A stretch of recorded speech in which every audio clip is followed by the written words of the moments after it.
Good day, students, and welcome to the homework concerning chemical processes for the change of biomass properties.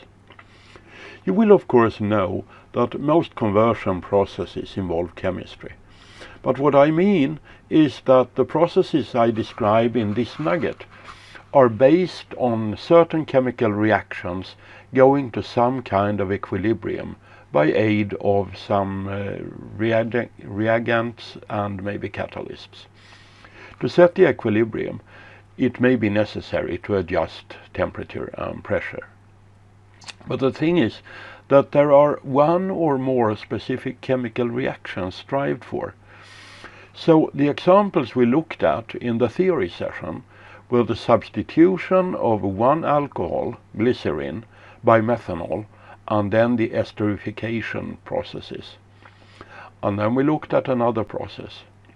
In that, there was first an addition of hydrogen to make unsaturated fatty acids saturated. That was called hydrogenation.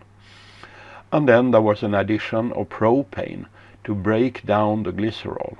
And then different reactions could be used to produce the final product. Now you will learn a little bit more about these processes. Following this nugget, you shall have a little bit of understanding when it comes to the natural properties of vegetable oils. Already from your own everyday experience, you will probably be well aware that your kitchen oil changes in quality and becomes thick if left exposed to open air. And you will know that fats and oils will go rancid if not properly protected. Now this is generally true for all vegetable oils and means that vegetable oils aimed for fuel must be stabilized.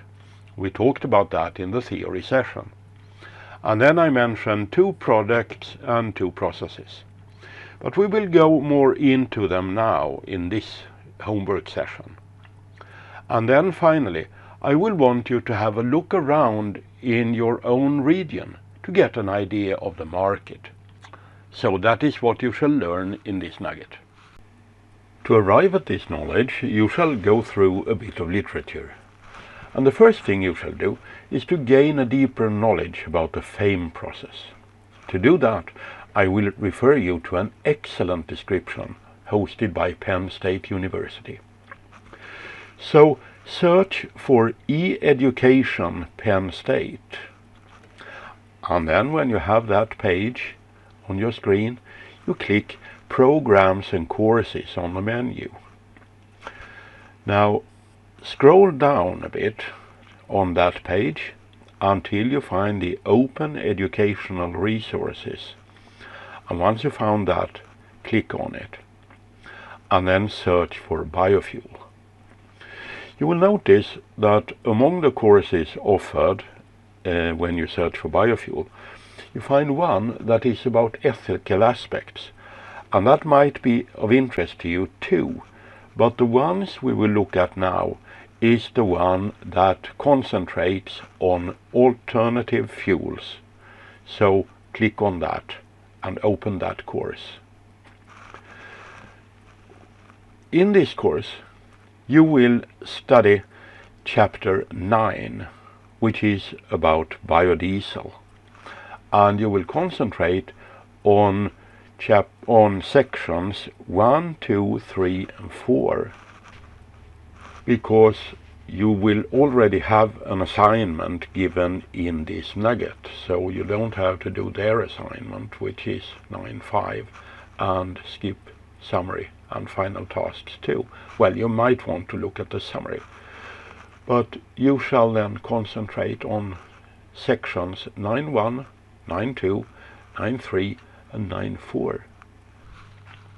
In the material from Penn State University, you will also find some mentions of ethanol and butanol. Read those too. For HVO, I would recommend the paper by Kiefel and Lütje from Aachen University. Reasons are that they discuss a little bit about markets and economy and such, but the most important thing for this course is that in section 2.3.1, and specifically in figure 3, they present a very good graphical presentation of the steps and alternatives in HVO production. And what they do after that is to describe how they successively set up process models for the different steps. They describe in some detail the reaction conditions, pressures, temperatures, recirculation loops, etc. And I want you to study that paper in some detail. So when you read these descriptions and compare the complexity of the HVO process to the simplicity of the FAME process, I think you will agree with what I said in the theory session. But then, the simple FAME process gives a simple fuel, and the advanced HVO process opens up for an advanced fuel. So then, finally, what shall you do? To abate global heating, we must rapidly replace fossil fuel. And we all know that one major sector still using fossil fuel is the transport sector. Supplying the transport sector with fuel means that the quality demands on the fuel are exceptionally high. Just consider an aeroplane. The temperature in the wing tanks is continuously monitored and may well be down to -45 or even -50 degrees Celsius. And it is obvious that you cannot allow chunks of solid wax to appear in the fuel. And of course the fuel may not be corrosive to the materials in tubes, in the packings, pumps or engines. So the demands on that fuel are rather extreme. And large-scale production of fuel from biomass is not yet fully up to these standards. So to save time and get things done, let us think in another direction.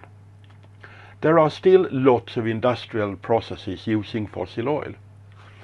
They will be less sensible to the quality of the replacement fuel.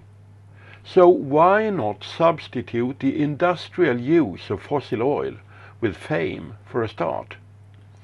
That way we may combine a fast and massive introduction of biofuel in the industrial sector and allow for a little more time to fine-tune and develop the more refined processes for extreme high-quality fuels from biomass apt for transportation.